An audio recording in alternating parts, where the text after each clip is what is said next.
रामगीता श्लोक 19 पासून पुढे.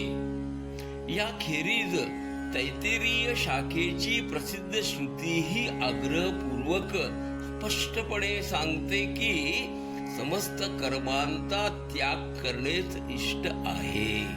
आणि एतावत इत्यादी वाजस्नेय शाखेची श्रुतीही सांगते की मोक्षाचे साधन हे ज्ञानच की आहे, कर्म नाहीच.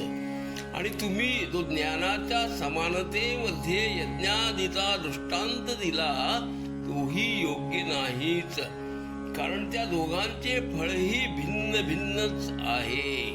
याखेरीज यज्ञ तर कर्ता, ऋत्विक, यजमान आदी अनेक कर्ता करणाऱ्यांकडून सिद्ध होत असतो.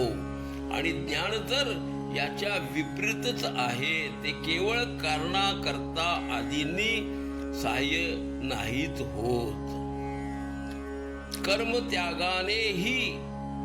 कर्मत्यागाने मी अवश्यमेव प्रायश्चित भागी होऊन जाईन, अशी अनात्म बुद्धी अज्ञानी जनांची होत असते, तत्वज्ञानांची नव्हे. म्हणून विकाररहित चित्तधारी बोधवान पुरुषांनी विहित कर्मांचाही विधीपूर्वक त्यागच करावा.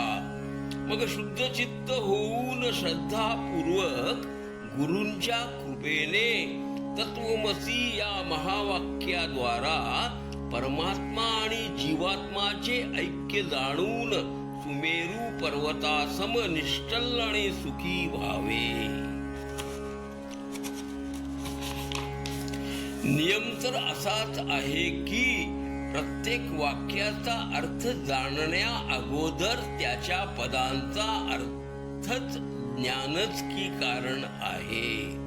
या तत्वमसी महावाक्यात तत् आणि त्वम ही पदक्रमाने परमात्मा आणि जीवात्मा वाचक आहेत, आणि अशी त्या दोन्हींचे एकत्व करतो.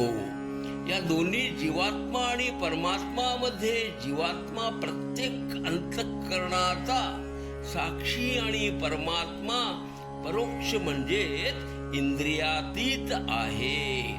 या वाच्यार्थ रूप विरोध सोडून आणि लक्षण वृत्तीने लक्षित त्यांच्या शुद्ध चेतनेच ग्रहण करून त्यास आपलाच आत्मा जाणा आणि या प्रकारे एकत्व भावाने स्थित हो.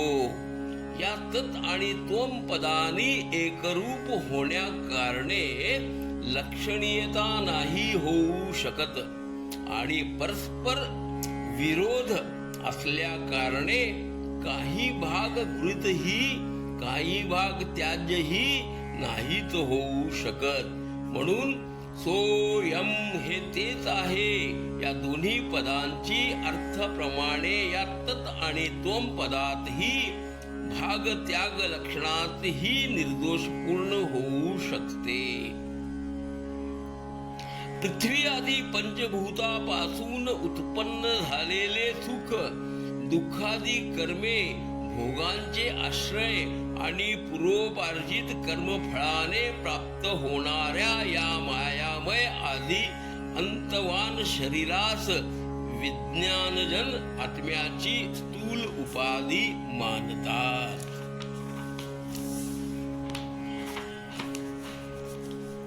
आणि मन, बुद्धी, 10 इंद्रिये आणि यात 5 प्राण या 17 अंगांनी युक्त आणि अपंचीकृत भूतापासून उत्पन्न झालेल्या सूक्ष्म शरीरास जो भोक्ताच्या सुख दुःखादी अनुभवाचे साधन आहे, आत्म्याचा दुसरा देह मानतात. याचे अतिरिक्त अनादि आणि अनिर्वाच्य मायामय कारण शरीरच या जीवाचा तिसरा देहच की आहे. या प्रकारे उपाधी भेदापासून सर्वथा पृथक स्थिती आपल्या आत्मरूपास क्रमशः या उपाधीपासून वेगळा करून आपल्या हृदयामध्ये स्थित कर.